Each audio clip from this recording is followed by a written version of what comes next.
A week after the first truth, dusk found us candidate number 2.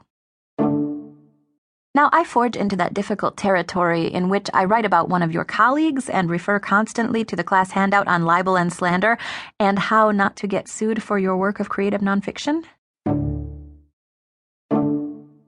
I think I'm overusing footnotes. I'll try to cut back. As for the correct placement of superscripts, let's worry about that later. I like little numbers popping up at random in the beginning or middle of a sentence. It keeps things lively. Action-packed, you might say. Mrs. Decker, Office Secretary. Mrs. Decker is right out of central casting.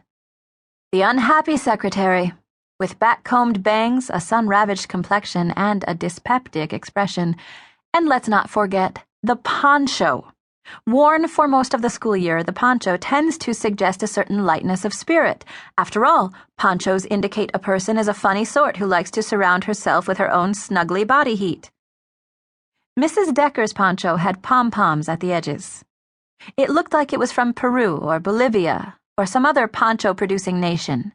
In shades of red and orange, that poncho indicated oneness with the earth and possibly a side career in hillside potato farming.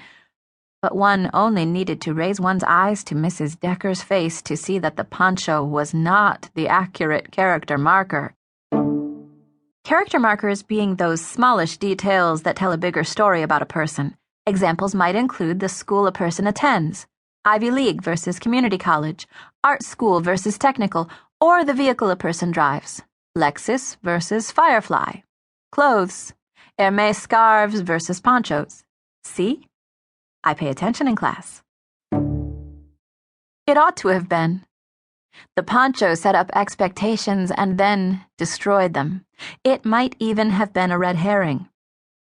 When you raised your eyes from the hand-woven and hand-embroidered Bolivian/Peruvian joy of the poncho to see the thin-lipped mouth and slitted eyes, Mrs. Decker went from gentle back to the lander to Clint Eastwood at his least forgiven. I happen to know that Mrs. Decker scares not just students but also teachers, and even Principal Manus walks softly among. For some reason, among her sounds great here, but I know it's wrong. I'm going to keep it in place, with a line through it, so you see that your editorial feedback is getting through and is probably having a negative impact on my sense of imaginative freedom. Around her. When a person or a person's parent calls Green Pastures Academy of Art and Applied Design to report that a person has a legitimate illness, Mrs. Decker has decided it's her job to heap on the shame and scorn. "Oh, really?" she rasps, sounding like she was exhaling smoke from an extra strong Cuban cigar. "And I'm supposed to believe that." All this makes her sound kind of salty and charming. It is not. She is not. Rumor has it that when George Chan was carried past the office on a stretcher by uniformed paramedics after he fell off some risers in the drama room, Mrs. Decker hacked a cough into the poncho-covered crook of her arm and said, "Some people will do anything to get out of class." As we all know, George broke his arm and his neck, and spent 6 months walking around school like an extra from season 1 of The Walking Dead, back when the series had a proper budget. Mrs. Decker hates students and teachers. She doesn't like her job or the education system. I personally know 2 students who have sustained bruises when they were knocked over by Mrs. Decker in her 3:10 p.m. après-school race to reach her Dodge dually. For readers who are not familiar with dualies, they are trucks with 4 tires in the back and 2 in the front. It's a badass truck, though not usually known for fuel efficiency.